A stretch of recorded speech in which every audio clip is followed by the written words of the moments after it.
usahay ba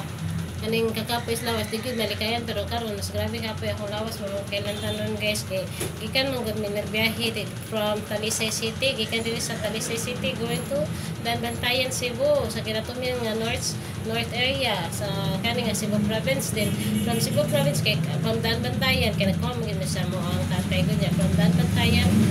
proceed mi sa Antipolo Tuburan Cebu.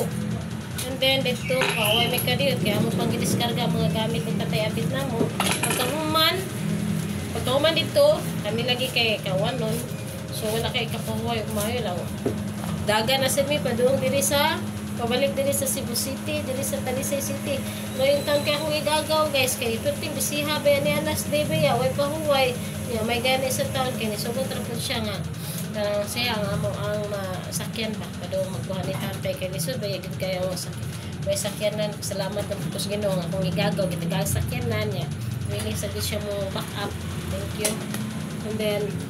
mana karon mura man kung gidabog-dabogan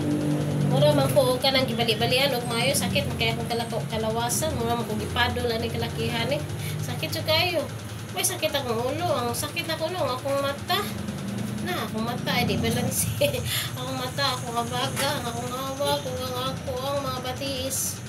gani naglingkod na gani mi or nagsakay rami pero how much more ang nagdrive na boy kaya kaya gaga pero sagdi lang at least ka nang na safety na ng mga tatay so makapapuhay na din siya risko mo sa kayo dito magaway man dito sa probinsya sa Tuburan enjoy raman sa siya dito kay tuwa man dito ang mga bata ang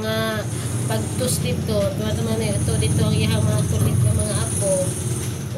sige di ato sila pangita nga ni uli ni ato si tatay sa Banbantayan ipangmingaw pag yung mga bata manang ipay sa taon kay sila dito nga nauli ang among tatay sa Tuburan kay may na lang na sila manang mga sampit-sampit kay kinalagi basta mapinanggaon og mga bata mapinanggaon apo manang mga bata magtungita manang amo gyud gisiguro og buha so maura to guys ay kay maragi kapoy man ko mga magkatubo na mga ganik sa duty ko garo ka lamig kay katong so bahala na diwasan ko na yung duty